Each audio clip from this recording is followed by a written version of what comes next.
I'm Sophia Lucia Perola with Garden State Film Festival.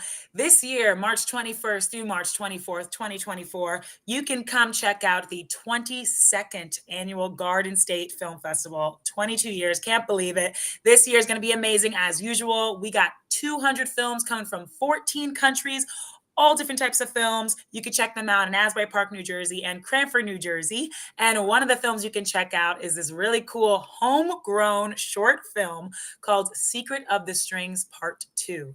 Here to talk to me about the film are these amazing artists and filmmakers. Congratulations to you all, and thank you for taking the time out to talk to me. Thank you. Thank you. Oh, look at you all in harmony. Love it. So before we get into it, can we all just introduce ourselves and our titles or our roles in the film? For sure. I'm John Kakamo. I'm the director of Secrets of the Strings. My name's Aaron Fitzpatrick, and I was the director of photography for this film. Okay, can't hear you, Matt or Matthew. We should check this before. Sorry, guys. He's gone mute. His audio's It might gone. be he's figuring it out. Well, you figure that out. But Matthew is one of our actors, and Dylan. I am the other actor. I play, I don't even know the name, I guess, Guy, man. Okay. All right. Well, all of you, yes. Applause all around. I really love this film. It's so funny and unique, and I'm just like, what?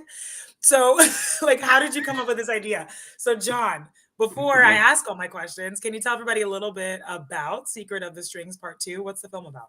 Yeah, so basically it's about a young guitarist that wants to learn how to, play the guitar, and he takes some lessons, and his instructor turns out to be a sock. So yeah, it becomes an interesting dynamic. It's a comedy, and it was actually originally made for like a children's fundraiser, and we've kind of like grown out the idea, and it's became something crazy. Wow. Amazing. So how was this idea for the teacher to be a sock? Like, how did it come about? How did you even think about this? Yeah, so when we did part 1 for like a fundraiser, and basically I woke up, opened my drawer, I looked at my socks, and I'm like, I'm gonna make a movie with this. And it was very random and on the spot, and we wanted to make something that was entertaining. So yeah, and there wasn't really there was no there wasn't like a beat sheet, but we actually didn't have a formal script for this. So. Which it blows my mind.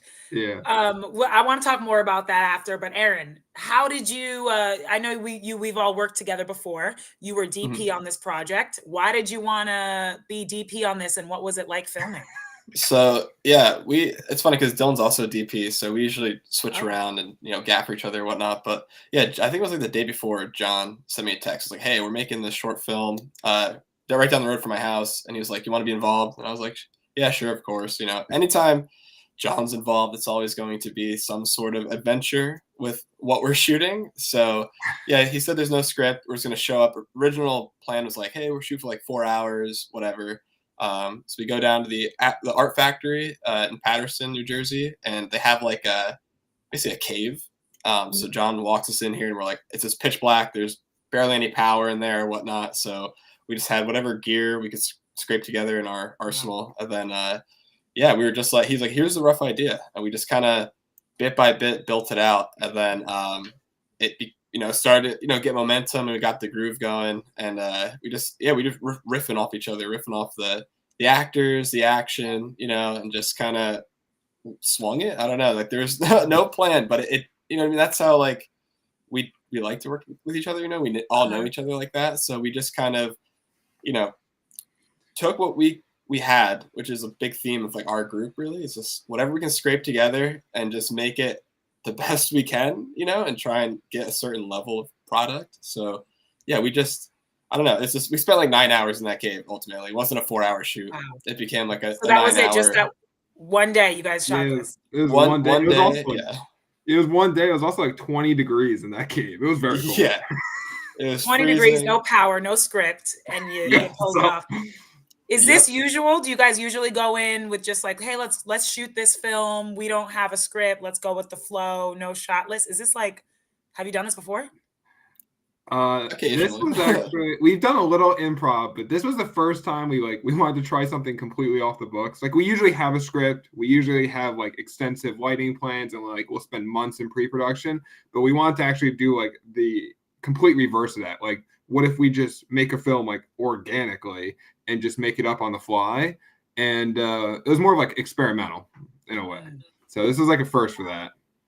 Yeah. Dylan, what did you choose to play the character that you play in Secret of the Strings Part 2? Was this something you wanted to do, or you were forced into it?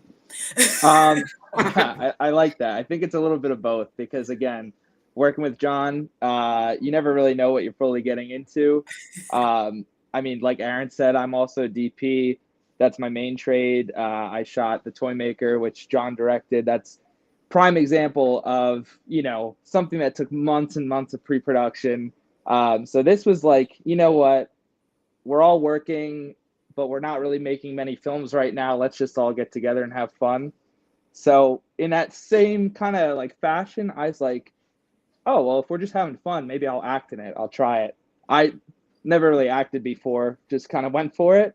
And yeah, made it up as I went along, I guess. I wouldn't have known you never acted before. What was it like? Like, so most of what we see in this film was just improvised, like no script? So between Matt and I, we had like a rough idea. We actually had like a note on our phone as to like the beats that we had to hit. But as far as like most of the dialogue, most of the situational stuff, it was improvised, which made it easy to kind of know how to respond to like certain things in the moment, but also was tough because we had to make sure continuity, that if we were doing multiple takes, that it wasn't too difficult to put together. But yeah, acting, it was fun. I think for anybody, it would be difficult to know, okay, how am I supposed to react to a sock that's Right. across from me? Like, so that was my biggest challenge, I guess. Acting was like nailing that. Okay, if this was actually happening to me, like, would I freak out? Would I run out of the room? But I think I just chose to freeze, and it was fun to just play with that idea. Right. Wow. And do you really play guitar in the film, or is this all movie magic? I do. I actually do play a little bit of music. I grew up playing music with my dad. He taught me guitar, and I only play a little bit of guitar in the film because the sock often doesn't want to hear what I have to play. But yeah, it was just a fun little thing to throw in there. Like, oh, Dylan plays guitar. We'll throw that in here. Wow. I mean, Dylan, you were amazing. So I'm guessing this won't be the last time you're an actor. I hope so. Are we gonna build out find that your reel. Thank you. Right. Yeah, maybe I'll work towards that as another little side gig. John, talk to me about Matthew playing the other lead in this. Who is? Oh my God, his voice is so funny. He played. It was fantastic. Matt was great. Cracked me up. The one thing I loved about Matt and Dylan is like Dylan said, like we had like beat sheets, so like we had like we knew where the story was going, but like everything else, like we want to have improv in between. And I just had so much fun with like Matt coming up with all these crazy ideas and stuff. Especially there's one moment, I won't spoil, but there's a moment when Matt likes to sniff, and he comes up with this great improv in terms of like his motion in the scene of how he like emotes as a sock. Like he's not a human. So like Matt figuring out like how to act as a sock and like put himself in that mindset was so funny. So it was a fun time. And how does that work? Was that in voiceover, or everything we hear Matt doing was done on set? No, it was all on set. So we basically it was hard because like we didn't have two cameras, but it was single cam, and we basically just we got the raw dialogue from basically the performance. So they were, once we figured out and practiced like the scene a couple of times, like Dylan and Matt got it down so well that like it could cut pretty seamlessly. So right. And speaking about this, Aaron, as the DP, was it frustrating? Was like not really knowing where the camera was gonna go, not knowing what they were gonna say? How did you successfully film this? Yeah, no, I think that that's part of the fun, right? Like we all enjoy like the challenge of trying to problem solve that, like Mhm. finding the power, finding where we're gonna run the lights, whatever, what lights do we have, what works. But no, I mean, we really just wanted to light it in a way that does free up the actors, because they were improv, we didn't know, are they gonna move, are they gonna do this, that, and just keeping it as simple as possible too, not to eat up time, because it was originally supposed to be like a 4-hour thing. But no, it's just, I think it's fun to be put in that situation and have those limitations to where it's not like, hey, we have a big truck, all these lights, whatever we need. It's kind of like, here's literally a blank cave, and what are we going to build here? Talking to John, talking with Dylan, and that's the good part about our group too, is that we all can collaborate, even if someone's doing a different role. Like I still had our other friend Dylan was gaffing, but we all just come together and make a plan and just feed off that energy together and just step by step piece it together and to make it one unified film. So yeah, it was fun. It was great. It Love that looked challenge. a lot of fun, so I'm happy to hear that it was also a lot of fun to film too. Thank you. So you guys have collaborated before, and you guys have told stories before. Are these typical stories for you to tell, like comedic, a little absurd, a little crazy? Is this everyone's like favorite type of stories to tell? Is this usual? Talk to me a little bit about what stories you guys like telling.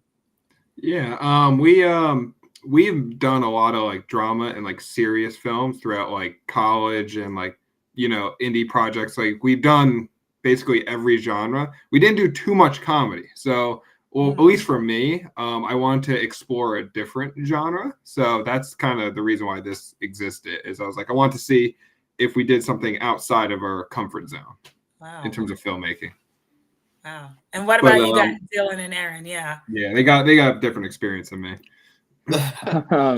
Similar. What type of stories do you guys like to tell? And is this in that ballpark?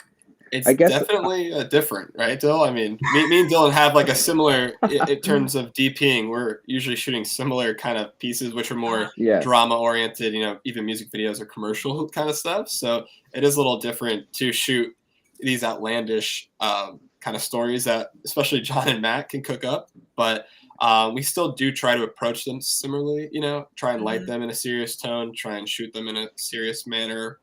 That still aids, the comedy. It's like a good, contrast there. And Dylan, I'm sure it's the same. Yeah, I agree with all of that. Ultimately, like making this was something where we wanted to make something for ourselves. Ultimately, that we weren't worried necessarily about like who we would please with it, and like we just wanted to have fun, make something for us to enjoy. And then when we edited it and it came all together, we kind of said, oh, let's show it around. We showed it around to some friends that weren't on the project, and they're like, this is still worthy to like send out and like to be seen. Like I get that you guys just kind of made it too to have fun, but it kind of shows, like that not everything that you have to do, you have to focus too hard on mentally trying to make it the best thing. Sometimes you just have to do what feels fun and what's entertaining to you. And it was a nice, I guess, break from trying to take things too seriously. I love that. I really do. And I'm so happy that this is at Garden State Film Festival. I think we need more films like this that are just like a breath of fresh air and fun. And you're just like, what? Like, I really watching it. I was just said what, but like with such compliments. Like, I really loved it. So I'm amazed to hear how it all began. And what are you hoping, I guess, John, that audience? I mean, I know you just did this for fun and you didn't really expect it to be in the festival run, but what are you hoping for audiences at Garden State Film Festival to feel or think or experience when watching Secret of the Strings Part 2?